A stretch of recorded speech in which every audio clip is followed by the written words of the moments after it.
New Zealand ও অস্ট্রেলিয়ার working visa নিয়ে আমাদের মধ্যে কিছু বিভ্রান্তি রয়েছে। তো আজকে মূলত এই ভিডিওটা রেকর্ড করছি এই বিভ্রান্তিটাকে দূর করার জন্য।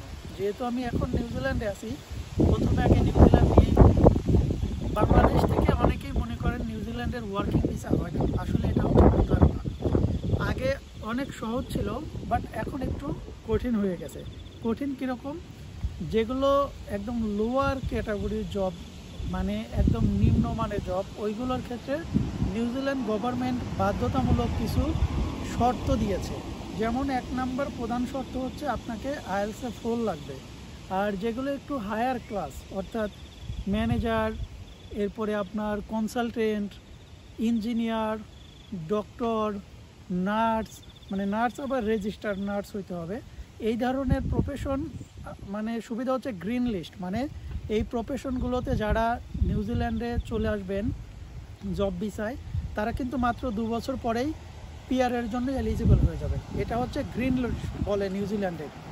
আর যারা এই গ্রিন লিস্টের আওতার বাহিরে, অর্থাৎ আপনার যেটা বলতেছিলাম আর কি, লোয়ার ক্লাসের যে জবগুলো, এটা 2 বছর পরে পিআরের জন্য এলিজিবল হলেও এদের আবার নির্দিষ্ট কিছু শর্ত রয়েছে। যেমন আপনার মিনিমাম একটা স্যালারি আছে, সেটা হচ্ছে নিউজিল্যান্ডের যে মিনিমাম স্যালারি, এটা 1.5 গুণ বেশি স্যালারি তাকে অর্জন করতে হবে পার উইক অথবা পার ইয়ার, যেভাবে আপনি ক্যালকুলেশন করেন, তাহলে আপনি পিআরের জন্য এলিজিবল হবেন। আর যেগুলো গ্রিন লিস্টের জব রয়েছে, সেগুলো আপনার কোনো স্যালারি বাইন্ডিংস নাই, এগুলো আপনার 2 বছর জবে থাকলে আপনি পিআরের জন্য অ্যাপ্লিকেন্ট হইতে পারবেন।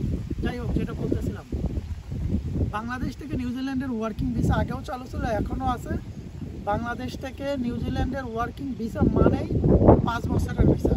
তবে ইদানিং কিছু ভিসা সরকার দিচ্ছেন, সেটা হচ্ছে 3 বছরের ভিসা। অর্থাৎ খুব কমই হয় হচ্ছে 3 বছরের ভিসা, ম্যাক্সিমাম ভিসা হয় হচ্ছে 5 বছরের। সো নিউজিল্যান্ডে আপনি যদি ভিজিট ভিসায়ও আসেন, আপনি অনশোর স্টুডেন্ট হইতে পারবেন, অনশোর আপনি জব ভিসায়ও কনভার্ট হইতে পারবেন। এবার আসি হচ্ছে অস্ট্রেলিয়া নিয়ে। অস্ট্রেলিয়া আসলে গেল বছর অনশোর স্টুডেন্ট ভিসা আর হওয়া যাবে না, এরকম একটা রুলস জারি করেছে। যার কারণে আপনি যদি স্টুডেন্ট হতে চান, তাহলে আপনাকে অস্ট্রেলিয়ার বাইরে থেকে অস্ট্রেলিয়াতে স্টুডেন্ট হিসেবে ঢুকতে হবে। বাট আপনি অস্ট্রেলিয়াতে ভিজিট ভিসায় এসে অথবা আপনি জব ভিসাকে কনভার্ট করে স্টুডেন্ট করবেন, এই সুযোগটা আর নাই। আগেও যারা অস্ট্রেলিয়াতে ছিল তারাও এখন স্টুডেন্ট ভিসায় হইতে পারবে না, আবার যারা নতুন আসবেন তারা তো পারবেনই না। বাট বাংলাদেশ থেকে অস্ট্রেলিয়ার ম্যাক্সিমাম ক্ষেত্রে ভিসা হয় হচ্ছে 182 ভিসা, 482 ভিসা। এই 482 ভিসাটা হচ্ছে স্পন্সর একটা ভিসা।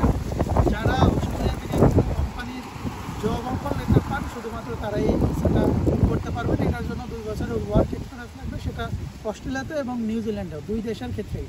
তবে এইটুকু শুধু ক্লিয়ার করি, আপনারা বাংলাদেশ থেকে এবং অস্ট্রেলিয়াতে এবং নিউজিল্যান্ডে যদি ভিজিট ভিসায়ও আসেন, আপনারা ওয়ার্কিং ভিসায় কনভার্ট হইতে পারবেন। এটার জন্য তাদের সরকারি যে কিছু নির্দেশনা রয়েছে, সেই নির্দেশনাগুলো আপনারা ফলো করলে বা ফুলফিল করলে ইজিলি আপনারা এই ভিসাগুলো কনভার্ট করতে পারবেন, কোনো সমস্যা হবে না। ধন্যবাদ।